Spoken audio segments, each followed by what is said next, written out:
একজন নারী হিসেবে আপনি যদি কোনো ছেলের সাথে অবৈধ সম্পর্ক করেন জাস্ট সময় কাটানোর জন্য, জাস্ট টাইম পাস করার জন্য, তাহলে আপনি আপনার সে হবু স্বামীর সাথে বেঈমানি করলেন, আপনি তার সাথে বিশ্বাসঘাতকতা করলেন।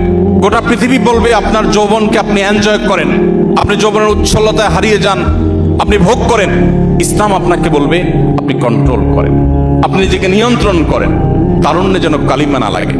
আমাদের মুখতার ভাই বিবাহ সম্পর্কে বলছিলেন, একজন মুসলিম তরুণ তার তারুণ্যে মনে চাইলো আর কোনো পাপাচারে লিপ্ত হয়ে গেলেন, আল্লাহর অবাধ্য হয়ে গেলেন, বিবাহ বহির্ভূত কোনো সম্পর্কে জড়িয়ে পড়লেন।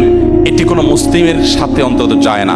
একজন মুসলিম তরুণ এতটা ঢিলা হওয়া উচিত না। যেখানে খুশি সেখানে তিনি কাত হয়ে গেলেন, সেখানে তিনি এঙ্গেজ হয়ে গেলেন, নত হয়ে গেলেন, এটা মুসলিম তরুণের সাথে অন্তত যায় না। বিশেষ করে কোনো মানুষ বিবাহিত লাইফে থাকলে, তিনি যুগলবন্দি জীবনে থাকলে অন্য কারোর সাথে সম্পর্ক রাখাটাকে গোটা পৃথিবীর সকল সমাজ খারাপ মনে করে।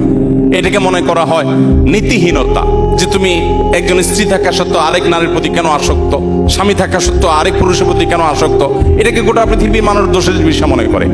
নবী করিম সাল্লাল্লাহু আলাইহি ওয়াসাল্লাম যে জীবন দর্শন আমাদেরকে দিয়ে গেছেন সেটা এর চাইতে আরো কয়েক ধাপ এগিয়ে। সেটা হলো আল্লাহ আপনাকে যে তারুণ্য দিয়েছেন, এ তারুণ্যের সবটুকুন ভালোবাসা আপনি জমিয়ে রাখবেন আপনার সে জীবন সঙ্গিনীর জন্য।